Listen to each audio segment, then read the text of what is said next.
Oh my, oh my, oh my. Looks like Christmas came early for these warriors. Hey guys, how you doing? Derby here. And today we have some very exciting news because Yoshida decided to give us the patch notes to the warrior in patch 2.1. There are quite a lot of changes. All the changes are for the better, and warriors actually look extremely desirable now in comparison to what they were before. So very quickly, I'm going to go through all of the changes, and I'm going to go and discuss what some of the changes mean and give some of my input into what these changes are like. So the first thing is that we have these marauder changes. So brutal swing. The recast time will be reduced from 30 seconds to 20 seconds, increasing the frequency with which players can stun foes. Now, this is still a very long stun. It's still a 20-second stun, which doesn't make it anywhere near as close as a paladin stun, which is on his actual global cooldown of 2.5 seconds. However, it does make brutal swing a bit more, I guess, reactive. It does make it a bit more desirable to use, and I think in Ifrit, maybe a marauder can actually be the main stunner now. I really have to check and see how long the eruptions are in Ifrit, but I believe they are just over 20 seconds. So it means that a marauder may be able to actually start off tanking and stunning Ifrit. However, there is one issue with this, and they didn't say anything about the animation for brutal swing. And if you don't know already, the animation for brutal swing is horrendously long for an instant ability, and that really needs to get fixed. Next up, overpower. Enmity generated by this skill has been increased. Now this is a balancing issue with Flash, I believe. Despite the fact overpower today in this current patch does generate more threat and more enmity than what Flash does, Flash has a much easier ease of use. You know, you just pop Flash right in the middle of all the mobs and bam, you get all the hate automatically. Whereas with overpower, you then have to go and position yourself to use the overpower. I believe that increasing the enmity generated with overpower is just to, you know, as I said before, balance out the ease of use. Storm's Eye. TP will be reduced from 70 seconds to 60 seconds. This is just, you know, a normal TP reduction. It means that a warrior won't be TP starved like they normally are, and usually they have to be accommodated by a bard, especially when you're doing speedruns, you know, for the TP songs. Storm's Path.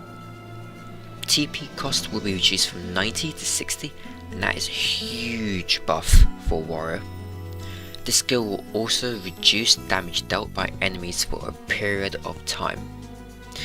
Now, this skill, Storm's Paths, could potentially be very, very good. And I say potentially. Reason why is because they did not state how much the damage reduction will be. Anybody who's saying this skill is going to be shit, or anybody saying that this skill is going to be extremely OP, ignore it. That's all pure speculation. They have not given us a single number as to what the damage reduction is. So until then, just keep dreaming, I guess. You know, you just have to keep hoping, keep your fingers crossed, and, you know, just hope for the best, I guess. Home Gang. Now this skill is now a paladin's oh shit button. The range will be increased from 3 arms to 6 to make this skill more effective. This skill will now pull enemies towards your character. When using this skill, a player's HP cannot be reduced lower than 1. The animation for this skill will be revised, and just to make sure that you guys have seen what the screenshot is like, it's like this. So he pulls out a massive chain and wraps around the enemy, and I suppose he's going to go and pull him back. And I think that looks really cool. So the home gang could be very, very useful. I guess you could use it as a combo when you're, you know, doing speedruns. You know, just do home gang, pull all the enemies towards you, and then do an overpower. I guess that could be a potential combo that you could do. You have to also remember that it did not say anything about the cooldown for home gang, which means it still will be a 3-minute cooldown. The part where they said a player's HP cannot be reduced by lower than 1 basically makes this skill nearly equivalent to what a paladin can do with his hollow ground. Now a Hollow Ground has a 7-minute cooldown, and he cannot be damaged at all. He is invulnerable for the time whilst Hollow Ground is up, which I believe lasts 10 seconds.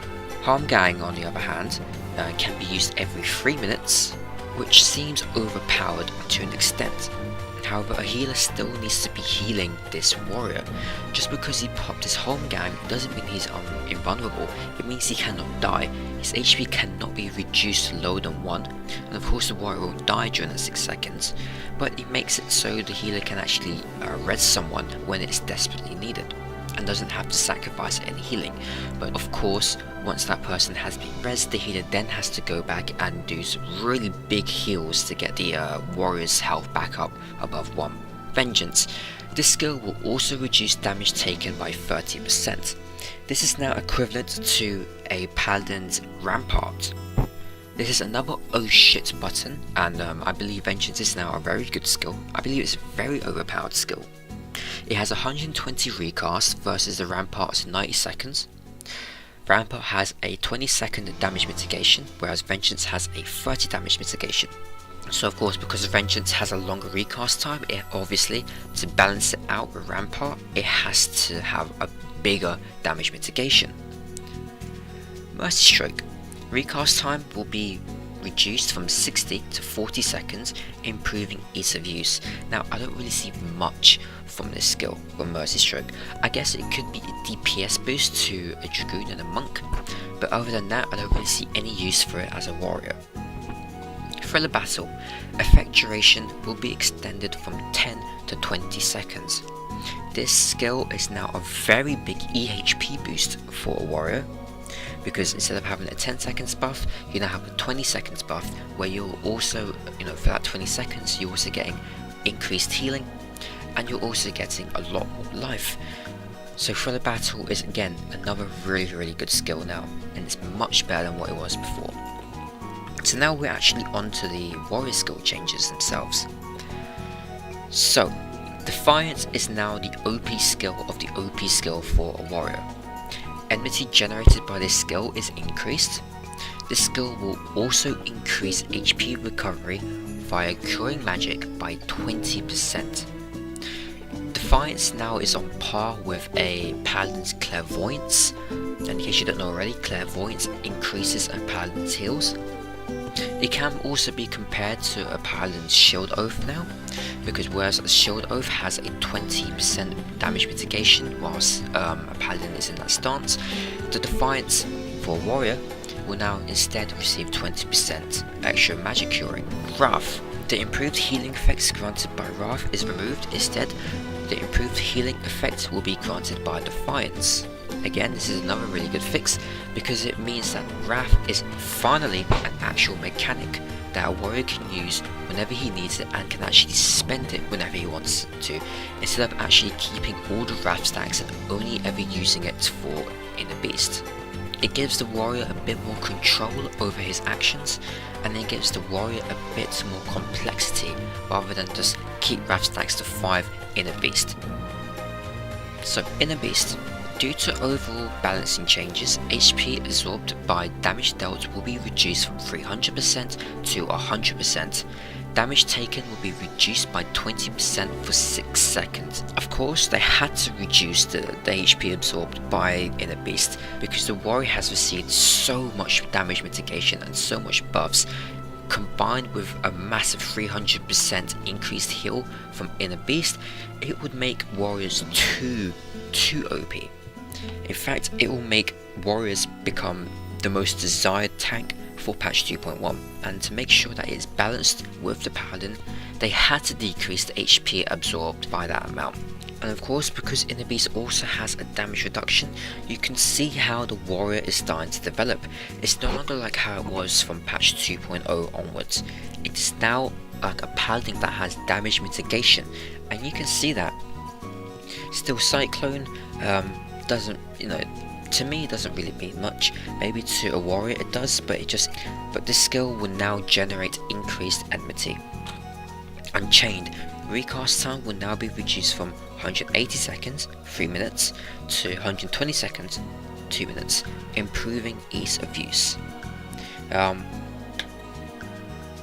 this actually gives a warrior a slight DPS increase because they can use Unchained much more frequently, and because of this, a warrior will now generate much more enmity quite a bit more. So there we have it, folks. That is the changes to the warrior in patch 2.1. I hope you guys are very happy. Well, I hope you warriors are very happy with the changes. Certainly the warrior in my coil group was very happy and very ecstatic over these changes. And by the looks of things on the forums and checking over Reddit, a lot of other warriors are also very happy about these changes and are already starting to theorycraft on how the warrior will be played in patch 2.1. So guys, thank you for watching this video, and again, I will be doing coverage of the live letter on the 22nd of November, and I will try and get the video edited and uploaded as fast as I possibly could. So once again, thank you for watching this video, and I'll see you guys next time.